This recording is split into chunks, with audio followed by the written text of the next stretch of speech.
Hello and welcome to another episode of Tech Talk on Today with John and Helen. I am your host, Emmanuel Attar, and this is the show that gives you tidbits of what happened in the world of technology in the past 1 week.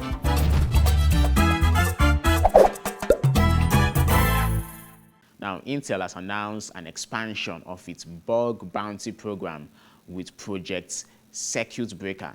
Project Circuit Breaker is a new initiative that is aimed at recruiting elite hackers. Intel wants to form a community of hackers who will attempt to discover bugs in firmware, hypervisors, GPUs, chipsets, and other of its products. Now, what is a bug bounty program?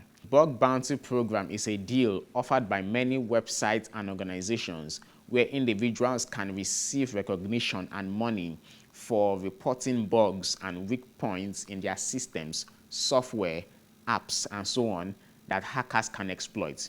For example, if a bank develops a website or an app for e-banking, they can recruit some hackers to try to hack the app or the website to see if it is vulnerable to attacks by other hackers. Intel's Project Circuit Breaker will provide time-boxed events for specific new platforms and technologies. Individuals who are involved in the initiative will receive specific job training, which will create opportunities for a more hands-on collaboration with Intel engineers.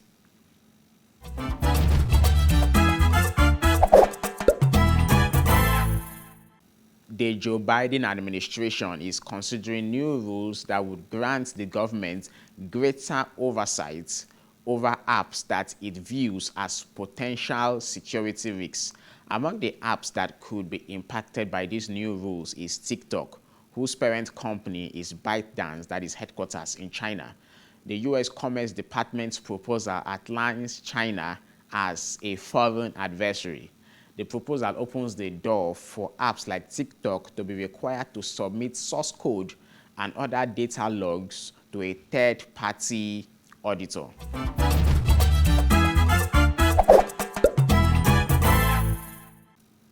For Nigerians who want to start or already run their business, there is a constant concern about access to supporting infrastructure, funding, and talent.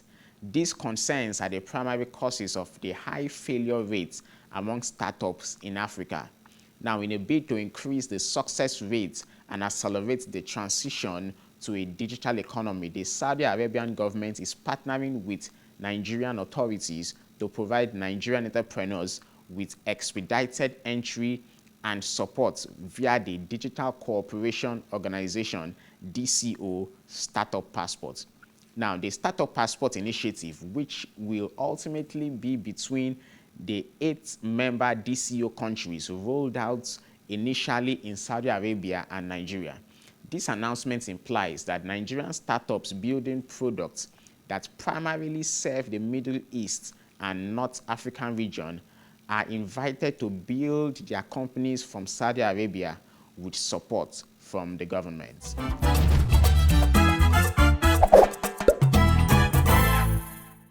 And that's it for today's episode of Tech Talk on Today with John and Helen. Tune in same time next week for another show where we give you tidbits on what happened in the world of technology in the past 1 week. My name is Emmanuel Attar, and you can find me online for more news with the handles that is available on the screen right now. See you next week.